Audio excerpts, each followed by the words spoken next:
There are way too many videos out there about battle belts, but since a couple of you asked about a budget one, I figured I'll give my take on them. What are you buying? Is that all, stranger? Thank you. Once again, this example is Coyote Brown, just pretend it's UCP. Flip it over and undo these two little tabs on the back. Then undo these two straps for the metal buckles. Then go back to the front and undo these straps from this buckle and this tri-glide. Do it again on the other side, then you'll be able to pull out this belt section from the fighting load carrier. Now, you're going to need to source two 1.5 inch tri-glides. You could cut it from the jacket piece of the flick, but I recommend just recycle them from a different strap. Run it through here on the tri-glide, followed by the original buckle, and tuck the excess strap left over back through the tri-glide. Do the same thing on the other side and tape off the excess straps. Then get some paracord and run it through these molly loops around the belt and tie it off with little to no slack. From here, when you put it on, run your inner belt through these loops you made to prevent it from sagging like crazy. And there you go. You got yourself a budget battle belt for less than $15. The molly portion of the belt is 31.5 inches long. I wear size 34 pants and that leaves about 2.5 inches of strap left over. For this area, you will need belt-mounted pouches like this Idle Gear pistol mag pouch. If you don't know where to start, I recommend copying this setup as shown. To mount this flashbang pouch horizontally to hold the tourniquet, get a couple of malice clips and run it through the molly loops as shown. Then just molly it horizontally as you normally would. Otherwise, you could just use a bungee cord to loop it on vertically or horizontally as shown. You can also get one of these ALS suspenders and attach the back clips to these metal buckles and the front ones through looped paracord on the front to make it a molly belt rig. Personally, I'm not a fan of this and would rather your broke ass just keep it as a flick instead, but I figured it was worth putting out there. So you're probably wondering, why didn't I just mention this in the budget gear loadout video? I'm gonna piss off a lot of you by saying this, but I don't think you need it. You what? Alright, everybody shut the fuck up! Just hear me out. Why do we always say get a battle belt? We wanted the ability to don a piece of equipment in haste. Or grid now scenario, you can throw this on really quick. So you can put it on quick, huh? Here's a clip of me putting one on. I'm gonna time myself doing it.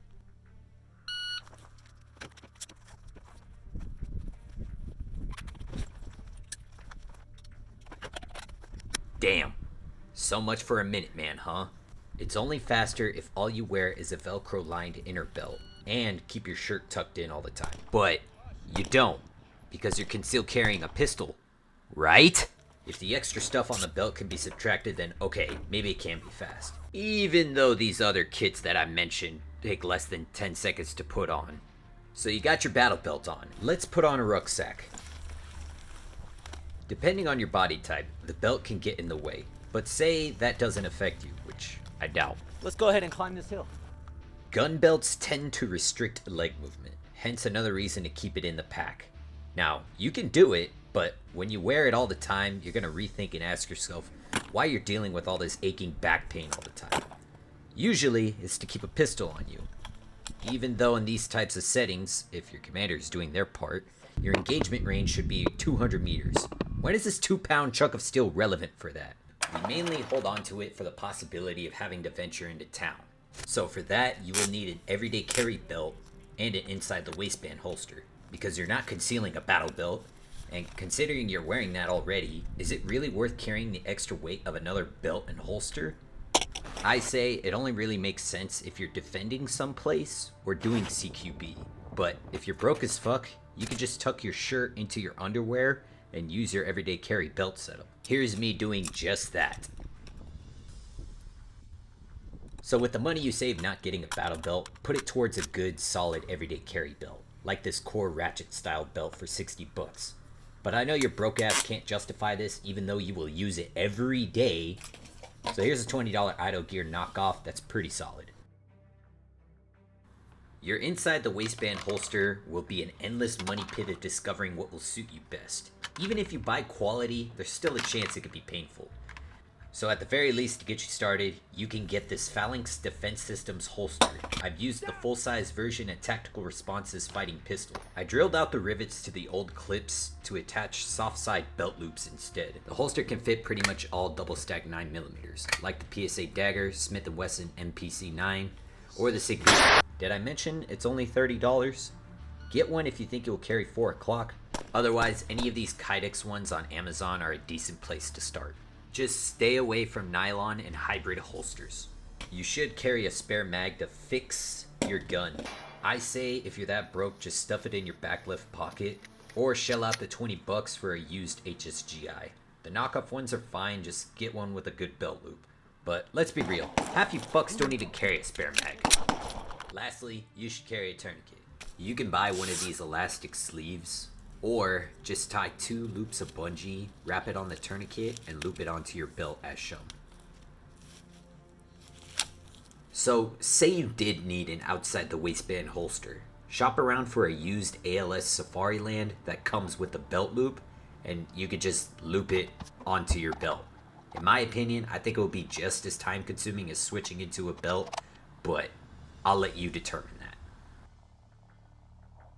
But if you could spare another $15, you can get one of these Blade Tech locks, mark and drill holes onto the belt attachment, screw it into place, and now you have the ability to clip it directly onto your belt without having to take it on and off.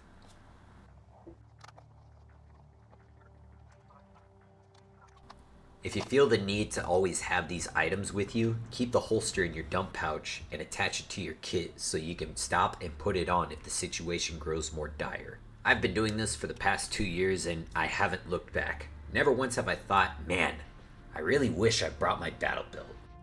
I think the battle belt being such a priority is another scar from looking too deeply at our military for guidance. But then again, none of us really know what we're going up against. So if you still think you need one, here you go.